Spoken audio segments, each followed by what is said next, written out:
na ba, moms? Gawa tayo ng snack na masarap, madali at pwedeng bonding with the kids. For today's video ay gagawa tayo ng cheesy donut. Madali lang to gawin at perfect pang merienda sa ating mga chikiting. First, haluin ang mga ingredients. Ilagay yung water, yeast, butter, egg. Haluin ng mabuti. Lagyan ng sugar, flour. Mix-mix lang hanggang maging soft dough. Kapag sticky, okay lang. Parang life mga moms, halo lang ng halo kahit minsan magulo. Pero push lang hanggang ma-achieve natin yung goal natin.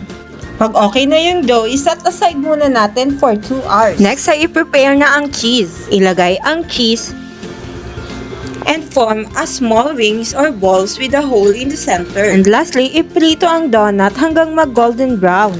Follow for more fun, food, and parenting kwentos. Bye! God bless!